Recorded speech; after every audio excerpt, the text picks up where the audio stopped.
So first and foremost, I want to apologize. I wasn't able to find my Perry the Platypus hat for this video, but the show must go on. So Phineas and Ferb, we all know it, came out in 2007. The special episodes, basically, most of them come later, like towards the last season, when they got a higher budget and were able to do longer episodes, more songs, etc., etc. So today I'm just going to go through the special episodes and rank them all. And it's kind of, it was harder than I expected to determine what actually counts as a special episode for Phineas and Ferb. So my criteria is a little convoluted, but essentially any episode that is double length, and I mean not like it fills one 24-minute block, but it fills like a 48-minute block, that's a special episode. The Christmas special I counted because it has its own album. I feel like that's criteria enough. And then the Accurate Age, the time skip episode, I also counted because, I don't know, I feel like that's special in its own right. It's outside of the continuum of the timeline.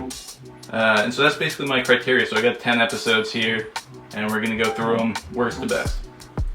So at number 10, I've got the OWCA Files. That is the last episode that's been released in Phineas and Ferb. It's season 4, episode 31. It was released in November, several months after the last day of summer episode aired. So that one, it was weaker than I would have liked, for sure. I mean, it had a really great opening sequence, and I had hope for it, but as it went on, it was kind of clear that it was softer around the edges than all of the other episodes, and the humor just didn't hit very often. The villain was really weak. Having Doofenshmirtz on the good side was, you know, it was cool, it was fun, but not having him as the antagonist was weak for the plot because he's just, you know, he's the perfect foil for the characters in the show. Oh, I like the funny green bug. That's a pro.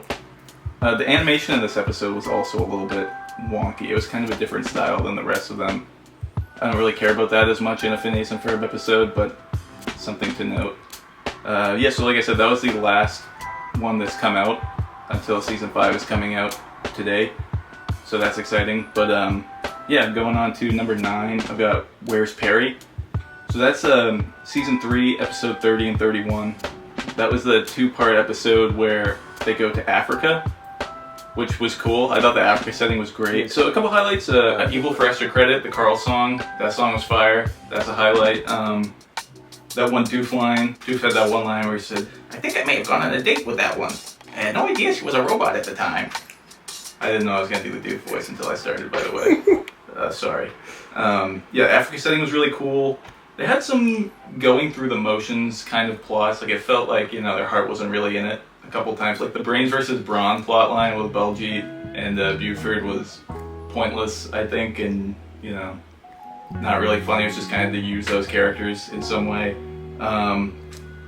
Ashley Tisdale goes off in Living with Monkeys for no reason, like she killed that song, so there's that. Isabella had a funny one. And then at the end of the episode, when everybody was talking about how Perry must have crossed the Atlantic Ocean and then found them in the middle of Africa and how ridiculous that was, and Candace was like, "Are we not going to talk about this?" And everybody was like, whatever. And then she was like, you know, she couldn't get over it. Phineas was like, "It's been a long day, Candace. Just go to sleep." That part was funny. I don't know how much of this stuff I'm going to keep. I'm just hitting my notes. Yeah, so Where's Perry? It has some good jokes, has some good songs, and the setting was cool. Just overall, it feels like a lackluster episode compared to the other ones I'm going to talk about. You know what I mean? Like, it just feels, like I said about the previous ones, like softer around the edges. Like, I feel like their wit isn't on par with, you know, what we've come to expect, in my opinion. Number 8, Phineas and Ferb Save Summer. That's season 4, episode 19. So this one is where Doof makes an innator that basically Doof makes an innator that moves the Earth further away from the sun because he buys a ton of sun lotion, and it's SPF 110 and he ordered 120, and so he thinks he's gonna burn.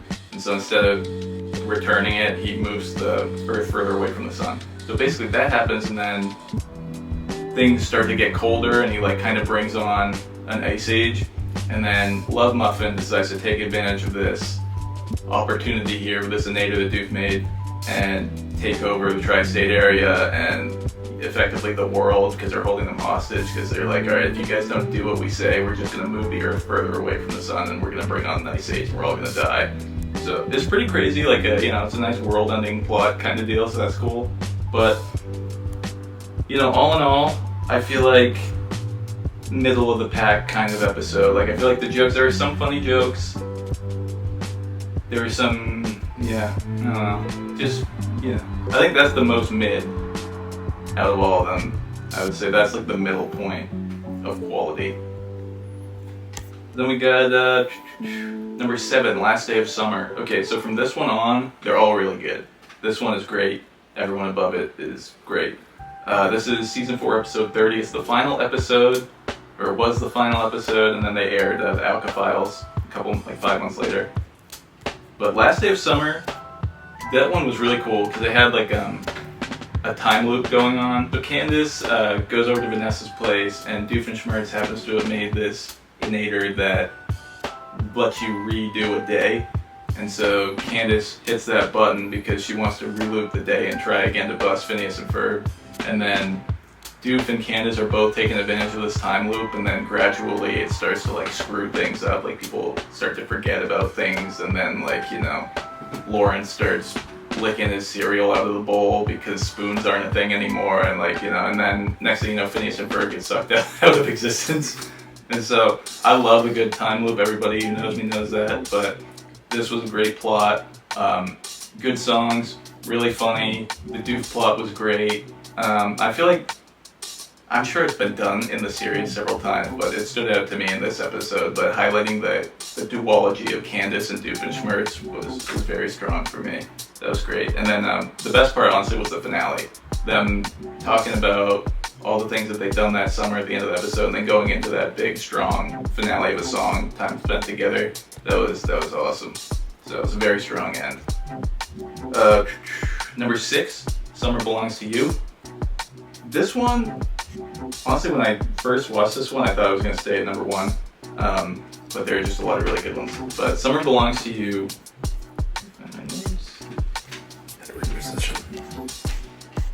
Okay, yeah, Summer Belongs to You is really great. I think it's the most Phineas and Ferb Special that there is. You know what I mean? Like, it's all about summer and making the most of every day and spending time with your friends and blah, blah, blah. It's awesome. It's great. It's a lot of fun. The soundtrack is awesome. It's got its own album. Listen to it. The songs are great. Buford is a standout here. It's a hilarious Buford episode. If you're a big Buford fan, you should watch Summer Belongs to You. You'll have a great time. I guess that's all I really had for notes on that one. But yeah, this was the first big special they did. Well, technically the Christmas special was, but this is the first one that they, that wasn't a holiday episode, that they advertised as a big special, and it aired in like 4 parts on TV. It was a big deal. It was a lot of fun. I think it set the precedent for them to do more specials in the future. Number 5, Mission Marvel. That's season 4, episode 13. So this is the Marvel crossover where they have Phineas and Ferb team up with Spider-Man, Hulk, Iron Man, and Thor in order to fight this disgusting team of B-tier villains that I have no idea why they picked who they picked. But it was like Red Skull, MODOK, Whiplash, and was that it? And Venom. Okay, yeah, Venom, yeah. He's not very mid-tier, but no, Venom's cool, but like, what's he doing there? But yeah, that was a really great episode. It was better than I remembered, honestly. I feel like the humor was very solid. It was consistent. I think that one of the things I look for in crossovers like this is, do they represent the characters as themselves, like as who they genuinely are meant to be, or are they just like the idea of having a Spider-Man crossover? You know what I mean? Like, I think that when they can use the characters from both franchises authentically and blend them together into one plot, that's a great crossover, and they definitely did that in this one. I was really impressed with it. Had a lot of fun. Let's see, I have any notes on it. Mission Marvel, okay. My Evil Buddies and Me, it's an all-timer for me. Great song. That's Doof when he's teamed up with the villains. That one line where Perry flies over and Spider-Man's like, "Is that Howard the Duck?" And then Iron Man starts talking. He's like, "Diamonds of these." No, that wasn't Howard the Duck. That killed me. That one killed me. The Phineas crash out. It's become a thing in the specials where Phineas screams at Candace in any special episode. It's on display here. It was great. Hulk G, big Hulk G fan. The action was really great. We had several Stan Lee cameos. I think it was in like 4 times. He was a wiener vendor. So that was cool. Respect Stan Lee. But yeah, this was a really great crossover, and I'm glad that it got to happen. Especially since they'd already kind of set the basis of it with the Beak episode a couple seasons earlier. They had that ready to go. It felt pretty organic. It was cool. Number 4, Christmas Vacation. Okay, so the Christmas episode, I watch it every year. It's really good at being a Christmas special. Like, it captures the feeling of Christmas really effectively. Yeah, it captures the Christmas feeling really effectively in a way that makes me want to watch it every December to get into the mood for Christmas. So it's a great Christmas special. It's a great special in its own right because it has, bar none, the best soundtrack of any Phineas and Ferb episode, any special, any movie. Like, that album is just bangers the whole way through. Like, it's crazy. They got that Christmas feeling. Thank you, Santa Claus. Christmas is starting now. What does he want? Like, just every song is literally a banger. That's why when I did my top 10 Phineas and Ferb songs short, I couldn't include the Christmas special just because it would be like the top 5 songs. So there's that.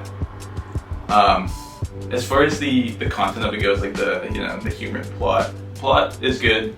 I think that the humor isn't always as consistent as some of the top tier specials. Like, there are some jokes that miss, for sure, but there are some great ones as well. And then there's some lines that really, like, have just kind of worked their way into my regular life for whatever reason. Like, anytime I gotta turn on a light or ask someone to turn on a light for any reason, I'm gonna be saying, "Turn the lights on!"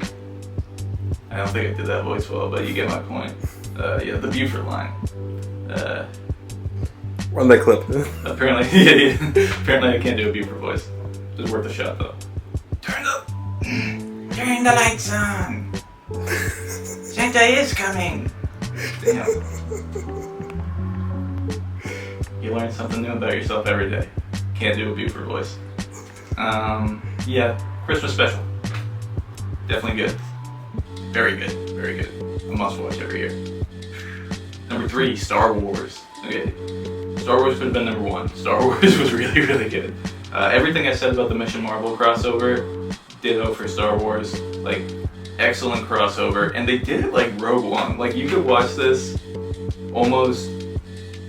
You could watch Star Wars, A New Hope, Rogue One, and the Phineas and Ferb Star Wars episode, and that would paint the full picture of Star Wars for you. Like, they did it in a way so that they didn't make Phineas Luke Skywalker or something, but rather, like, R2-D2 dropped the Death Star plans, and so Phineas and Ferb had to track down Luke and the droids to give it back to him so that they would then be able to go take down the Death Star. Like, I don't know, it was cool. They really thought it out. And there's so many niche Star Wars references that, like, you can tell that these people really love Star Wars. Like, they're not like, alright, well, the studio got Star Wars, now we have to do a Star Wars crossover, Like, they got really into it for sure.